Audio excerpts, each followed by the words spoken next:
اسمي ملك، عمري 27 عاماً. ولو سألني أحد قبل سنوات عن معنى الحياة السعيدة، لكنت أجبت دون تردد: أن تجد الشخص الذي يحبك بصدق وتبني معه بيتاً صغيراً مليئاً بالضحك والدفء. كنت أظن أنني وجدت ذلك بالفعل عندما تزوجت زوجي بعد قصة حب طويلة استمرت سنوات. كان مختلفاً عن باقي الرجال الذين قابلتهم، خفيف الظل، يعرف كيف يجعلني أضحك من أبسط الأشياء، ويملك حضوراً قوياً أينما دخل. لم يكن غنياً فقط، بل كان أنيقاً، يهتم بنفسه ويعرف كيف يتحدث وكيف يحتوي من أمامه. كنت أشعر وأنا بجانبه أنني المرأة الوحيدة في العالم. بعد الزواج بعام، رزقنا بطفل جميل يشبه والده كثيراً، وكنت أرى فيه ما عالمي كله. بيتنا كان مليئاً بالحركة والخروج والسهرات والرحلات المفاجئة. لم نكن نحتاج شيئاً.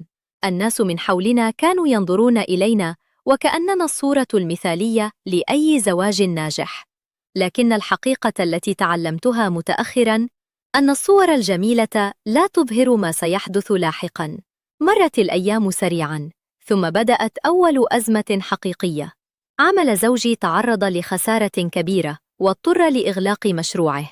لأول مرة رأيت القلق في عينيه، وأول مرة رأيته صامتاً لفترة طويلة. حاولت دعمه قدر ما أستطيع، وكنت أقول له دائماً إننا سنبدأ من جديد، وأن المال يمكن تعويضه، لكن الإنسان لا يعوض. وبعد أسابيع من التفكير، أخبرني بقراره.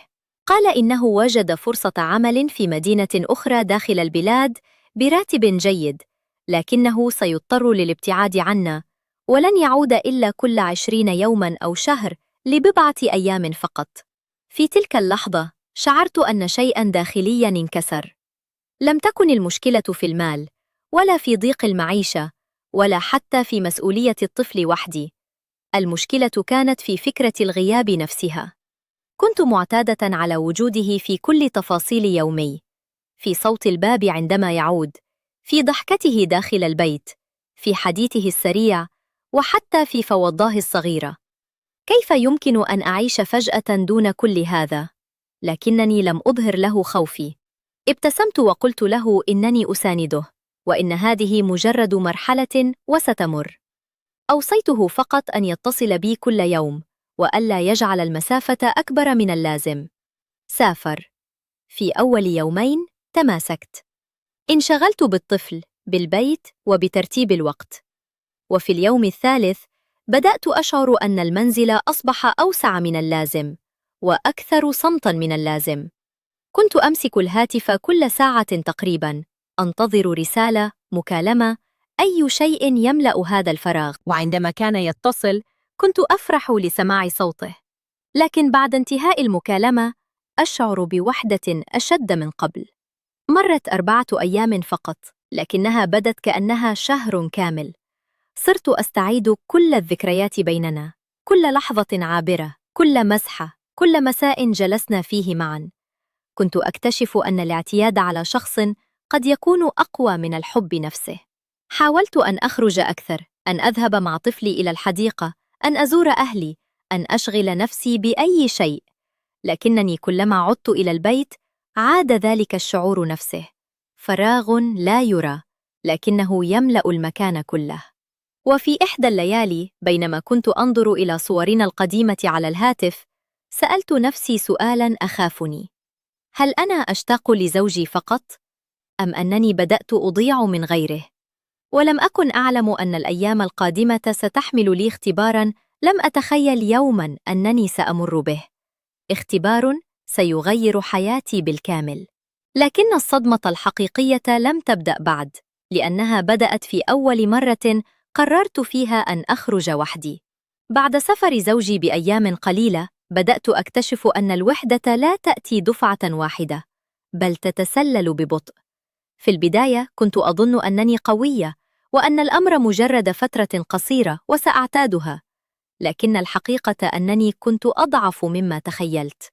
كل زاوية في البيت كانت تذكرني به، الكرسي الذي كان يجلس عليه، كوب القهوة الذي اعتاد استخدامه، حتى الساعة التي كان يعود فيها كل مساء أصبحت ثقيلة على قلبي. كنت أعيش اليوم كاملاً منتظرة مكالمة قصيرة، ثم أنام وأنا أشعر أن شيئاً مهماً ناقصاً. حاولت الهروب من هذا الشعور بالانشغال. صرت أخرج كثيراً مع طفلي، آخذه إلى الحديقة، إلى أماكن الألعاب، أو حتى لمجرد المشي في الشارع.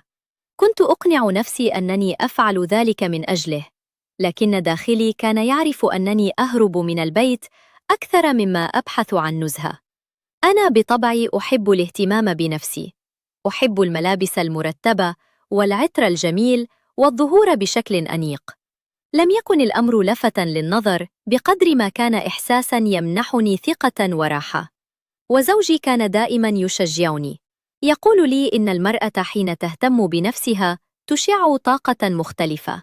لذلك في كل مرة أخرج فيها كنت أرتب نفسي جيداً، ربما لأنني أحتاج أن أشعر أنني ما زلت أنا، ولم أتحول إلى شخص استهلكه الانتظار. في أحد الأيام كان زوجي قد غاب قرابة 25 يوماً، ولم يتبقى على عودته إلا أيام قليلة. كنت متعبة نفسياً بشكل لم أعترف به لأحد. خرجت مع طفلي عصراً، نمشي بلا هدف واضح، فقط كي يمر الوقت. وأثناء سيرنا شعرت بنظرات شخص خلفي. في البداية تجاهلت الأمر، فالكثير من الناس ينظرون عابراً ثم يكملون طريقهم، لكنني لاحظت أن الرجل يسير خلفنا من مسافة ثابتة دون اقتراب أو كلام. كلما دخلت متجراً أو توقفت قليلاً كان يتوقف هو الآخر. كان في داخلي شعوران متناقضان، انزعاج واضح وفضول أكبر. جلست في مقهى صغير اعتدت الجلوس فيه أحياناً فقط لأرتاح قليلاً مع طفلي، وبعد دقائق دخل الرجل نفسه وجلس على طاولة بعيدة، لكنه بقي يرمقني بنظرات سريعة ثم يشيح بوجهه. كنت أستطيع أن أغادر فوراً، لكنني لم أفعل. لأول مرة منذ أسابيع شعرت أن أحداً يراني، لا كأم مرهقة ولا كامرأة تنتظر زوجها، بل كامرأة ما زالت موجودة.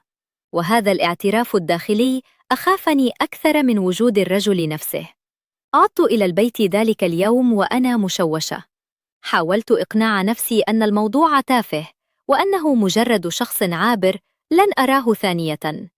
لكن الغريب أنني في اليوم التالي حين خرجت في نفس التوقيت تقريباً وجدت نفسي أنظر حولي قبل أن أنظر أمامي، وكان هناك نفس الرجل، نفس الهدوء، ونفس النظرات المترددة. هذه المرة لم أشعر بالدهشة، بل بشيء يشبه التوقع. كرر الأمر نفسه، مشى خلفنا بهدوء ثم جلس في المكان ذاته تقريباً.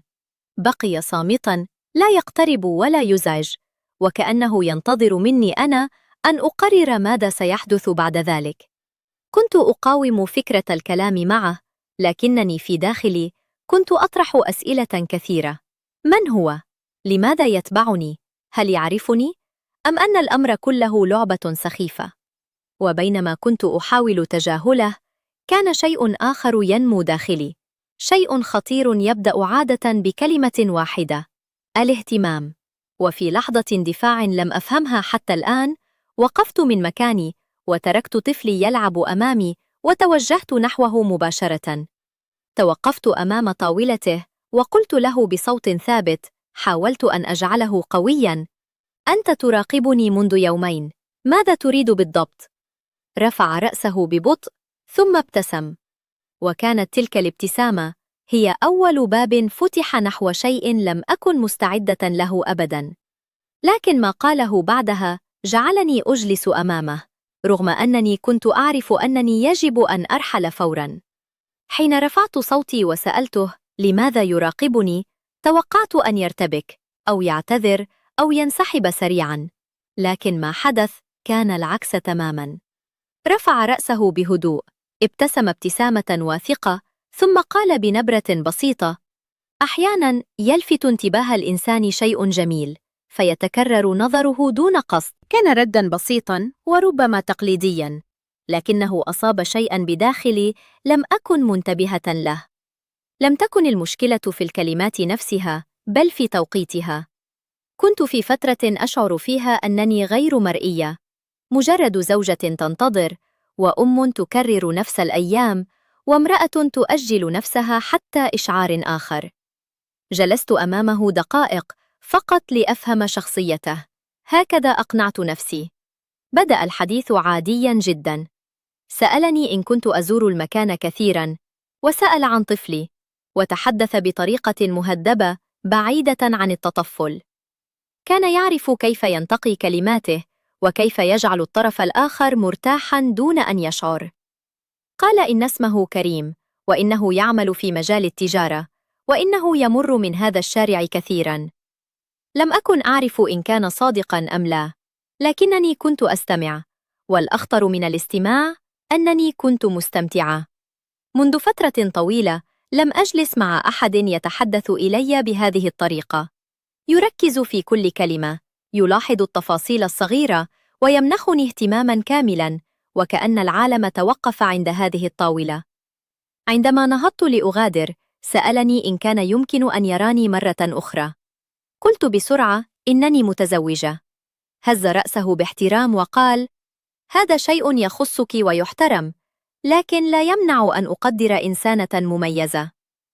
غادرت وأنا أحاول إقناع نفسي أنني سيطرت على الموقف. لم أعطه رقماً، ولم أسمح بتجاوز الحدود، ولم أفعل شيئاً خاطئاً.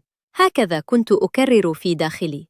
لكن الحقيقة أن شيئاً ما بدأ بالفعل. في البيت اتصل زوجي كعادته. كان متعباً، صوته مرهق، يتحدث عن ضغط العمل وعن الأيام الصعبة وعن رغبته في العودة قريباً. كنت أسمعه، لكن ذهني كان في مكان آخر. أدركت وقتها أن الخطر لا يبدأ حين نخون أحداً بالفعل، بل حين يتشتت القلب. عاد زوجي بعد أيام قليلة في إجازة قصيرة. استقبلته بفرحة حقيقية، وكنت أشتاق إليه فعلاً. قضينا أياماً جميلة، حاولت خلالها أن أستعيد حياتنا القديمة. خرجنا، ضحكنا، وتحدثنا طويلاً. لكني لاحظت شيئاً جديداً. هو موجود بجسده، لكن عقله منشغل دائماً. الهاتف لا يتوقف، مكالمات العمل تلاحقه، التعب واضح على وجهه، وحتى حين يجلس معي يكون كأنه يقاوم النوم. لم ألمه، كنت أعرف أنه يفعل كل ذلك من أجلنا، لكن القلب لا يفهم المنطق دائماً. عاد إلى سفره مرة أخرى، وعادت الشقة إلى صمتها المعتاد. وفي أول يوم نزلت فيه بعد سفره، وجدت نفسي أرتب ملابسي أكثر من اللازم. وضعت عطري المفضل. نظرت في المرآة أطول من المعتاد، ولم أرد الاعتراف بسبب واحد بسيط. كنت أتساءل إن كان كريم سيكون هناك. نزلت ولم أجده. في اليوم التالي أيضاً لم أجده. تفاجأت بكمية الخيبة التي شعرت بها. خيبة لا تليق بشخص قابلته مرتين فقط. عندها فهمت أن المسألة لم تعد فضولاً عابراً. وفي اليوم الثالث، بينما كنت أجلس في نفس المقهى، سمعت صوتاً مألوفاً يقول: يبدو أنني تأخرت، لكنني كنت واثقاً أنك ستعودين. رفعت رأسي فوجدته أمامي يحمل ابتسامته نفسها، وكأنه يعرف تماماً أثر ظهوره المفاجئ. جلس دون أن أطلب، وبدأ يتحدث كأن بيننا معرفة قديمة. أخبرني أنه افتقد رؤيتي في اليومين الماضيين، وأنه كان مريضاً، لكنه أصر أن يأتي اليوم. كان يعرف كيف يصنع قيمة لحضوره، وكيف يجعل غيابه رسالة. تحدثنا أكثر من السابق، ضحكت أكثر مما ينبغي، نسيت الوقت، ونسيت أنني كنت أضع حدوداً صارمة قبل أيام فقط. وقبل أن أغادر، وضع ورقة صغيرة على الطاولة وقال: إذا أردت يوماً أن تتحدثي ستجدينني. نظرت إلى الورقة، كان عليها رقم هاتفه. أخذتها، رغم أنني كنت أعرف أن هذه اللحظة قد تغير كل شيء، لكنني لم أكن أعلم أن المكالمة الأولى لن تكون مجرد حديث، بل بداية سقوط بطيء لم أنتبه له إلا متأخراً. عدت إلى البيت ذلك اليوم والورقة الصغيرة في حقيبتي. لكن وزنها كان أكبر من حجمها بكثير. حاولت تجاهلها ورميتها مرة، ثم عدت وأخذتها مرة أخرى. وضعتها في درج ثم أخرجتها بعد دقائق. كنت أعرف أن الأمر ليس رقم هاتف فقط، بل باباً مفتوحاً، وإذا دخلت منه فلن أعود كما كنت. في تلك الليلة اتصل زوجي كعادته. كان صوته مرهقاً أكثر من السابق، يحدثني عن ضغط العمل وعن تأخر الرواتب وعن مشكلات لا تنتهي. كنت أواسيه وأقول الكلمات التي يجب أن تقولها أي زوجة، لكن داخلي كان مشوشاً. للمرة الأولى وأنا أسمع صوته، شعرت أن المسافة بيننا لم تعد جغرافية فقط. أنهينا المكالمة وبقي الهاتف في يدي. نظرت إلى الرقم طويلاً. قلت لنفسي: مجرد رسالة عابرة، لا شيء أكثر. مجرد حديث عادي يمر وينتهي. أنا أعرف حدودي ولن أسمح بشيء خاطئ. وهكذا يبدأ أغلب الخطأ، بجملة أنا مسيطرة. أرسلت رسالة قصيرة جدا: مساء الخير. لم تمر دقيقة حتى جاء الرد: كنت متأكدا أنك ستكتبين. ابتسمت دون وعي، ثم انزعجت من نفسي لأنني ابتسمت. بدأ الحديث بسيطا، عن اليوم، عن الطقس، عن طفلي، عن المدينة. لكنه كان يعرف كيف يجعل أي كلام عادي يبدو مهما. يسأل ثم يستمع، يمدح دون مبالغة، ويجعلني أشعر أن كل تفصيلة أقولها تستحق الانتباه. ومع الأيام تحول الحديث من دقائق إلى ساعات. أصبحت أنتظر الليل حين ينام طفلي ويهدأ البيت لأمسك الهاتف وأبدأ الحديث معه. كان يسألني كيف أشعر، ماذا أحب، ماذا يزعجني، ما الذي تغير في حياتي بعد الزواج، وما الذي ينقصني الآن. أسئلة لم يسألني إياها أحد منذ زمن، ومع كل إجابة كنت أشعر أنني أقترب أكثر، ليس منه فقط، بل من نسخة قديمة مني كنت قد نسيتها. في المقابل بدأت مكالمات زوجي تصبح عبئاً ثقيلاً. كان يتصل في أوقات غير مناسبة وأنا منشغلة في الحديث مع كريم. أحياناً أترك الهاتف يرن حتى يصمت، ثم أرسل رسالة اعتذار: كنت نائمة، كنت في الحمام، لم أسمع الهاتف. في البداية كنت أشعر بالذنب، ثم بدأ الذنب يخف، ثم اختفى تقريباً. مر شهر كامل أسرع مما توقعت. الغريب أنني لم أعد الأيام لعودة زوجي كما كنت أفعل من قبل. لم أعد أعيش على انتظار الإجازة القادمة. صار يومي ممتلئاً بشخص آخر، وبصوت آخر، وباهتمام آخر. وفي أول مرة انتبهت لذلك، خفت من نفسي. سألت نفسي: هل يمكن للإنسان أن يعتاد على البديل بهذه السرعة؟ بدأنا نلتقي أحياناً في نفس المقهى، ثم في أماكن أخرى عامة. لم يحدث شيء صادم، ولم أتجاوز خطوطاً كنت أراها كبيرة. على الأقل هذا ما كنت أقنع نفسي به. لكن الحقيقة أنني تجاوزت أهم خط بالفعل: الصدق. كنت أعود إلى البيت وأنا أعيش حياتين: حياة الزوجة التي تنتظر وتطمئن زوجها، وحياة المرأة التي تستيقظ كلما وصلتها رسالة من رجل آخر. وذات مساء عاد زوجي في إجازته القصيرة. استقبلته بابتسامة، لكنني كنت أعرف في داخلي أن شيئاً بيننا تغير. حاول الاقتراب مني، حاول أن يعوض الغياب، حاول أن يعيد الدفء الذي افتقدناه، لكنني شعرت ببرود لم أعرف مصدره. كان موجوداً، لكنني لم أعد كما كنت. راقبني يومين كاملين بصمت. نظراته كانت مختلفة، كأنه يرى شيئاً لا يستطيع إثباته. سألني مرة: مالك؟ أشعر أنك بعيدة. ضحكت بسرعة وقلت إنني متعبة فقط، لكنه لم يقتنع. وفي الليلة الثالثة، بينما كنت أضع هاتفي على الشاحن وأظنه نائماً، قال دون أن ينظر إلي: الغريب أن الإنسان أحياناً لا يضيع فجأة، يضيع خطوة خطوة. تجمدت في مكاني. التفت إليه فوجدته مستيقظاً، ينظر إلى السقف، وكأنه لا يكلمني فقط، بل يحذرني من شيء يعرفه. لكنني لم أكن أعلم أن الأيام القادمة ستحمل المواجهة التي ستكشف كل ما حاولت إخفاءه. بعد تلك الليلة لم أنم تقريباً. جملة زوجي ظلت تتكرر في رأسي: الإنسان لا يضيع فجأة، يضيع خطوة خطوة. لم أعرف هل قالها صدفة أم أنه كان يقصدني فعلاً، أم أنه اكتشف أكثر مما أتصور.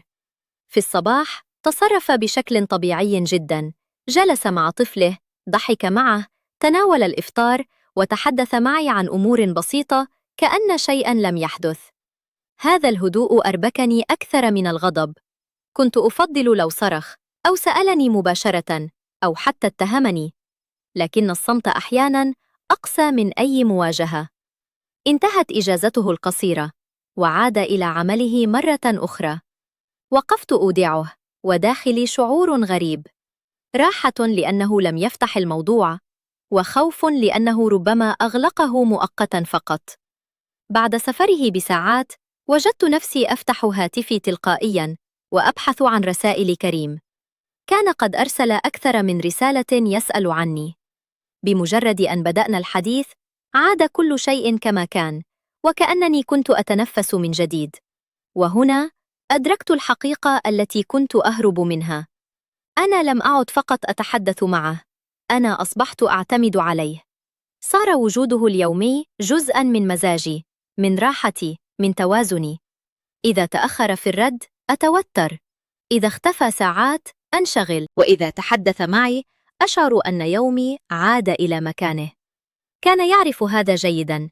بدأ يطلب رؤيتي أكثر، يقول إنه يشتاق، وإن الكلام لم يعد يكفي، وإنه يشعر أننا أقرب من مجرد تعارف عابر. وكل مرة كنت أتردد كان يعرف كيف يدفعني خطوة أخرى للأمام بكلمة أو اهتمام أو غياب مقصود. التقينا مرات عديدة في أماكن مختلفة، وأصبحت أعيش تناقضاً مرهقاً. حين أكون معه أنسى كل شيء، وحين أعود للبيت أرى نفسي في المرآة فلا أعرف من هذه المرأة. في المقابل زوجي بدأ يتغير أيضاً. صار يتصل أقل ويتحدث أقل، وكأن شيئاً انطفأ داخله. لم يعد يسألني تفاصيل يومي كما كان يفعل، ولم يعد يخطط لعودته أو يتحدث عن المستقبل بحماس. في البداية غضبت، ثم فهمت لاحقاً أنه ربما تعب من محاولة الإمساك بشيء بدأ يفلت من يده. وذات يوم عاد فجأة دون موعد مسبق. دخل البيت بهدوء، وكان التعب ظاهراً على وجهه. رحبت به، لكنني شعرت بتوتر شديد. لم أفعل شيئاً واضحاً في تلك اللحظة، ومع ذلك شعرت كأن كل الأسرار معلقة في الهواء. جلس قليلاً ثم قال: نحتاج أن نتحدث. هذه الجملة وحدها كانت كافية لتسقط كل الأقنعة.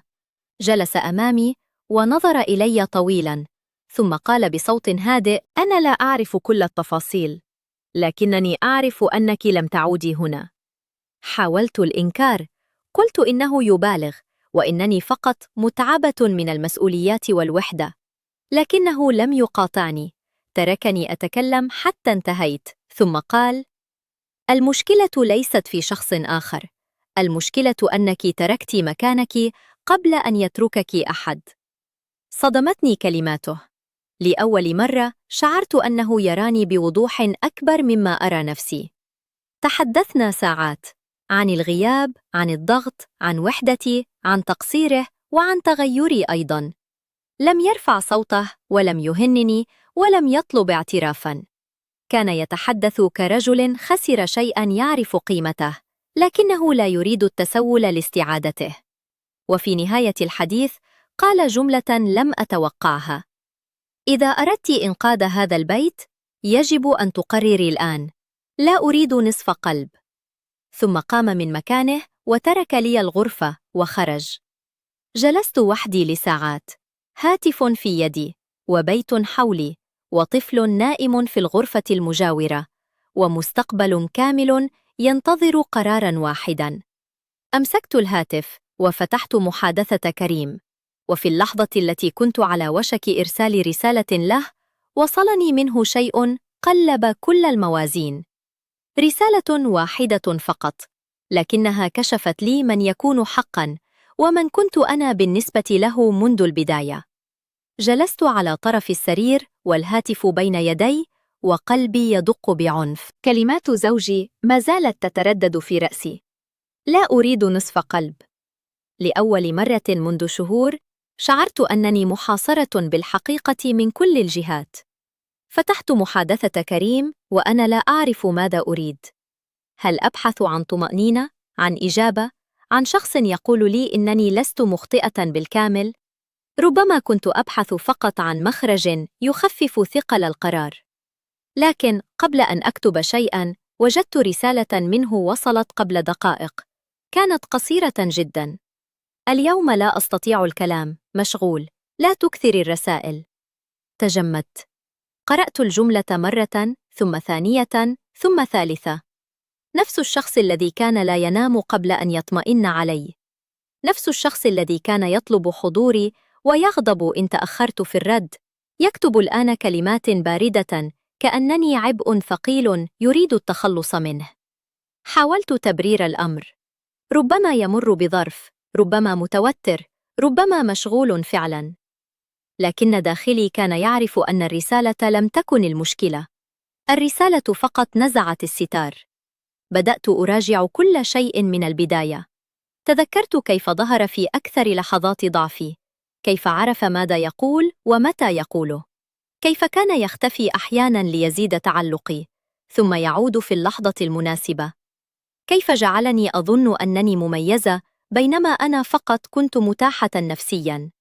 وفهمت الحقيقة القاسية: أنا لم أكن قصة حب، كنت فراغاً ملأ وقته. في تلك اللحظة شعرت بخجل شديد من نفسي، لكن ليس لأنني أخطأت فقط، بل لأنني سلمت مشاعري لشخص لم يعرف قيمتها أصلاً. رن الهاتف فجأة. كان زوجي. نظرت إلى الاسم طويلاً ثم أجبته بصوت متردد. قال بهدوء: هل أنت بخير؟ سؤال بسيط، لكنه هزني من الداخل. الشخص الذي جرحته وأبعدته وخذلته هو نفسه أول من سأل إن كنت بخير. لم أتمالك نفسي وبكيت.